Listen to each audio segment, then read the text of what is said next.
Kumusta po kayo? Bago po ang lahat, first things first.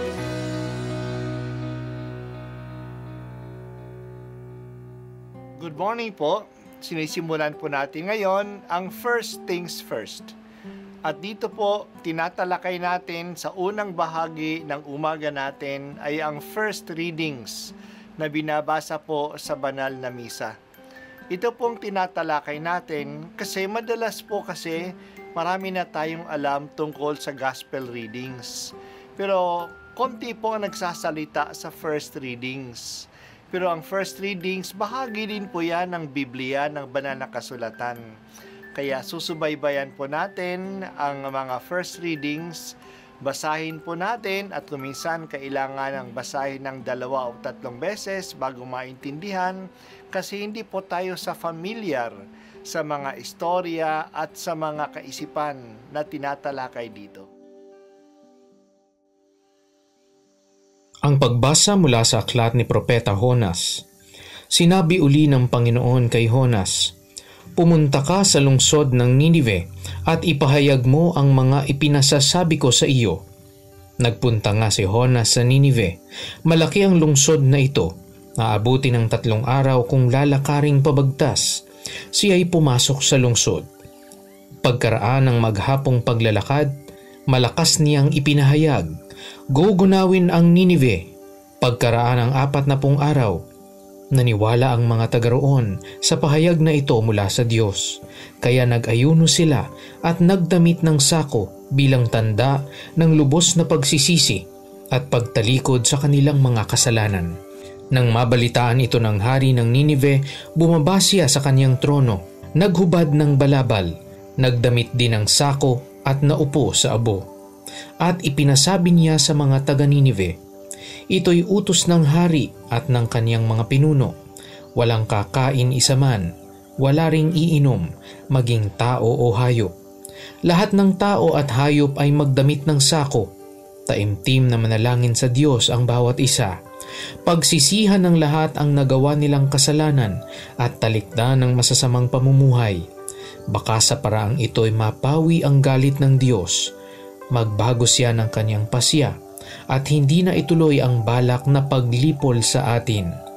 Nakita ng Diyos ang kanilang pagtalikod sa kasamaan, kaya hindi na itinuloy ang paggunaw sa Ninive." Ang salita ng Diyos. Salamat sa Diyos. Pinuna ni Jesus ang mga tao noong panahon niya.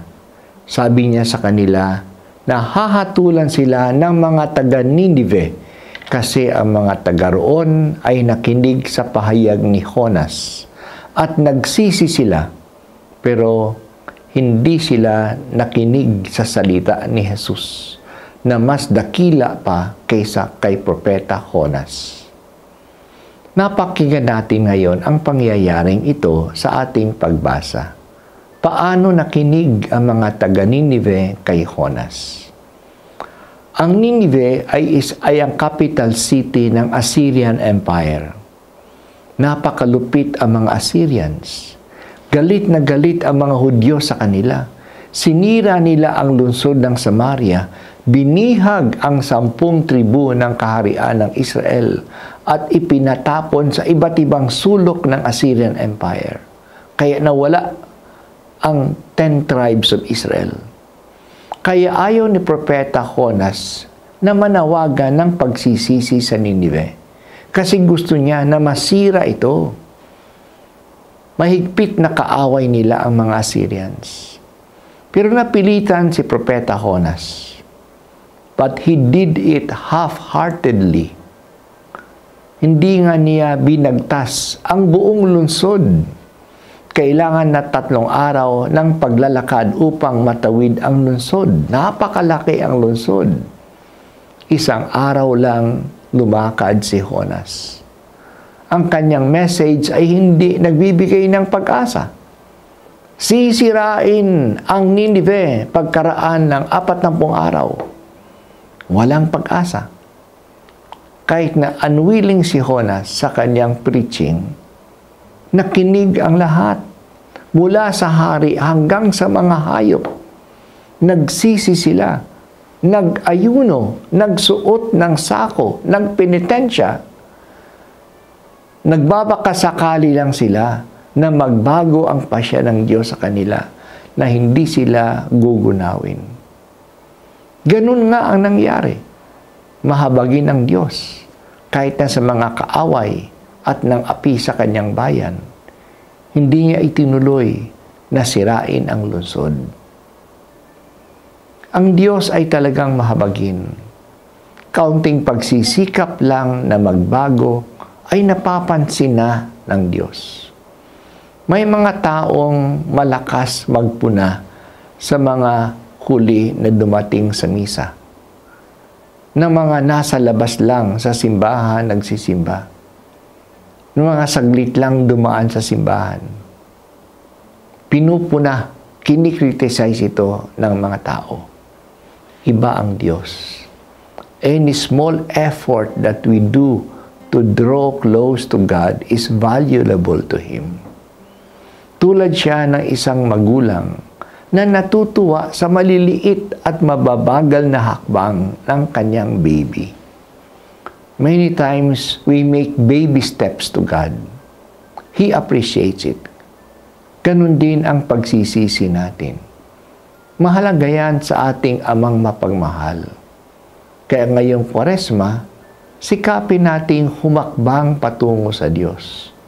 Ang ating munting pagkawang gawa, tulad ng Pondo ng Pinoy. Ang ating pagsisikap na basahin ang Bible, kahit na hindi natin gaano naiintindihan.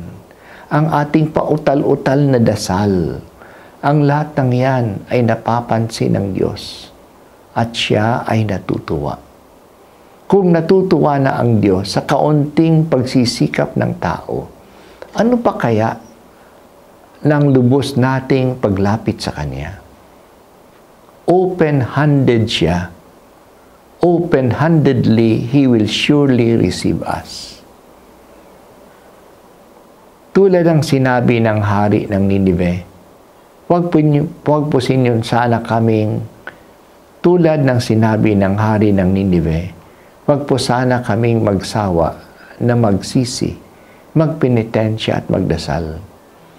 Baka sa paraang ito, mapawi ang galit ng Diyos. Hindi ito pagbabakasakali. Talagang napapansin ng Diyos ang anumang pagsisikap natin na magsisi at mapalapit sa Kanya. Huwag tayong mag-alangan na magbalik loob sa Diyos. O Diyos, kaawaan mo kami.